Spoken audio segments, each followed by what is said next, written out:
നമസ്കാരം. യൂട്യൂബ് ന്യൂസിലേക്ക് സ്വാഗതം. പ്രധാന വാർത്തകൾ. ഏലംകുളം മാട്ടായ വാളോത്ത് കടവിൽ മണലെടുപ്പ് വ്യാപകം. അധികൃതർക്ക് നിസ്സംഗത.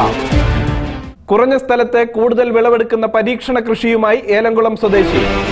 സമഗ്ര വികസനത്തിന് ഊന്നൽ നൽകി താഴേക്കോട് ഗ്രാമപഞ്ചായത്ത് ബജറ്റ്. ഞാൻ അജീഷ് കല്ലൂർ. വാർത്തകൾ വിശദമായി. ഏലംകുളം മാട്ടായ വാളോത്ത് കടവിലെ മണലെടുപ്പ് പുഴ വരളുന്നു. അധികൃതർക്ക് നിസ്സംഗത. അനധികൃത മണലെടുപ്പ് ഏലംകുളം മാട്ട വള്ളോത്ത് കടവിൽ സജീവമാണെന്ന് നാട്ടുകാർ പറഞ്ഞു. ഇപ്പോഴും ഇവിടെ നിർബാധം മണലെടുക്കുന്നുണ്ട്. അതിനെതിരെ അധികാരികളുടെ ഭാഗത്തുനിന്നും മറ്റും യാതൊരുവിധ നടപടികളും നടക്കുന്നില്ല. പോലീസിന്റെ ഭാഗത്തുനിന്ന് വരുന്നു, പിടിക്കുന്നു, പോകുന്നു, അല്ലാതെ അതിന്റെ ബാക്കി അനന്തര നടപടികളൊന്നും ഉണ്ടാവാറില്ല. ഇപ്പോഴും അത് ഇഷ്ടംപോലെ മണൽ ഇവിടുന്ന് എടുക്കുന്നുണ്ട്, കൊണ്ടുപോകുന്നുണ്ട്. മണലെടുപ്പ് സജീവമാണ്. മണൽ ലോറികൾ പിടിക്കപ്പെടുന്നുണ്ടെങ്കിലും തുടർ നടപടികൾ ഇല്ലാത്തതുകൊണ്ടും കാര്യമായി അധികൃതർ ഇടപെടാത്തതുകൊണ്ടും അനധികൃത മണലെടുപ്പ് വർദ്ധിക്കുകയാണ്.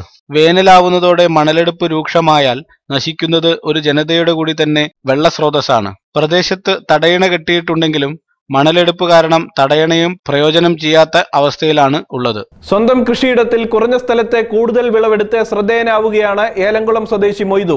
ഒരു വാഴ വെക്കുന്നിടത്ത് 2 വാഴ നട്ട് കുറഞ്ഞ സ്ഥലത്ത് കൂടുതൽ വിളവെടുക്കാൻ ശ്രമിക്കുകയാണ് ഏലംകുളം സ്വദേശിയായ മൊയ്തു. പരീക്ഷണാടിസ്ഥാനത്തിൽ നടത്തുന്ന കൃഷി ആദ്യഘട്ടം വിജയിച്ചതായി മൊയ്തു പറഞ്ഞു. കുറഞ്ഞ സ്ഥലത്ത് കൂടുതൽ വിളവ് എങ്ങനെ ഉൽപ്പാദിപ്പിക്കാം, നമുക്ക് കർഷകർക്ക് കൂടുതൽ മെച്ചപ്പെട്ട രീതിയിലുള്ള കൃഷി രീതി കണ്ട് അവിടുന്ന് മനസ്സിലാക്കിക്കൊണ്ട്, പാലക്കാട് ഭാഗത്ത് നിന്നാണ് കണ്ട് മനസ്സിലാക്കിക്കൊണ്ട് പാട്ട് ചെയ്യണം. അല്ലെന്ന് വെച്ചാൽ നമുക്ക് കർഷകന് കുറച്ച് ലാഭം, അത് ഊണ് കൊടുക്കേണ്ടതിന് പകരം 2 ഊന്നിന് പകരം 1 ഊന്ന് കൊടുത്താൽ മതി. അങ്ങനെ വാഴ പ്രൊട്ടക്ഷനായിട്ട് നിർത്താനുള്ള ഒരു സംവിധാനം അതിലുണ്ട്.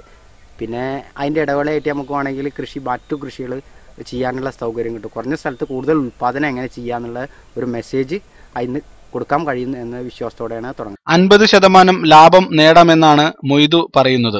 ഓരോ കുഴിയിൽ 2 വാഴ വെക്കുന്നത് കാരണം 2 വാഴയ്ക്കും കൂടി 1 തൂൺ മതി. മാത്രമല്ല ഇടവിള മറ്റ് സ്ഥലങ്ങളിൽ ചെയ്യാൻ കഴിയുമെന്നാണ് മൊയ്തു പറയുന്നത്. പാലക്കാട് നിന്നാണ് ഇത്തരത്തിൽ കൃഷി ഇറക്കാൻ കഴിയുമെന്ന് മൊയ്തു പഠിച്ചത്. കുറഞ്ഞ സ്ഥലത്ത് കൂടുതൽ എണ്ണം വിളയിച്ചെടുക്കുന്നതും പൂർവിക കൃഷിയിൽ നിന്നും അല്പം മാറി വേറിട്ട കൃഷി രീതിയും മറ്റും പരീക്ഷിക്കുകയാണെന്നും മൊയ്തു പറഞ്ഞു. കൃഷിക്കും ആരോഗ്യത്തിനും കുടിവെള്ളത്തിനും ഊന്നൽ നൽകി താഴേക്കോട് ഗ്രാമപഞ്ചായത്ത് ബജറ്റ് അവതരിപ്പിച്ചു.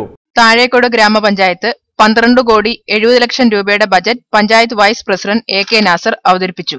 കൃഷി, ആരോഗ്യം, വിദ്യാഭ്യാസം, കുടിവെള്ളം, ഭവന നിർമ്മാണം എന്നീ മേഖലകൾക്ക് ഊന്നൽ നൽകിക്കൊണ്ടുള്ള ബജറ്റാണ് അവതരിപ്പിച്ചത്. പദ്ധതി വിഹിതം, maintenance grant, general purpose, MGNRGS, കേന്ദ്രീകൃത പദ്ധതികൾ തുടങ്ങിയ ഇനത്തിലാണ് 12,82,59,990 രൂപ വരവും 12,70,89,600 രൂപ ചെലവും 11,70,70,390 രൂപ മിച്ചവും പ്രതീക്ഷിക്കുന്ന ബജറ്റാണ് അവതരിപ്പിച്ചത്. പഞ്ചായത്ത് പ്രസിഡന്റ് പെട്ടമണ്ണ റീന അധ്യക്ഷത വഹിച്ചു.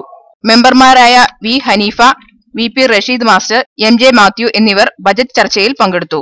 സ്റ്റാൻഡിംഗ് കമ്മിറ്റി ചെയർമാൻമാരായ കല്ലടി യൂസഫ്, കപൂർ സൗദ, നിഷാദ് ബാനു, മെമ്പർമാരായ N Zakir, NP Muhammad Haji, Kanjirathil Hameed, Balachandran, Muneera Basheer, MK Asiya, Ramla Muhammad കുട്ടി, സരിത, KK പാത്തുക്കുട്ടി, VP രുക്മിണി, മുംതാസ് എന്നിവർ പങ്കെടുത്തു. സമസ്ത മണ്ഡലം സമ്മേളനം അടുത്ത മാസം 12-ന് പെരിന്തൽമണ്ണയിൽ നടക്കും. പ്രധാന വാർത്തകൾ ഒരിക്കൽ കൂടി.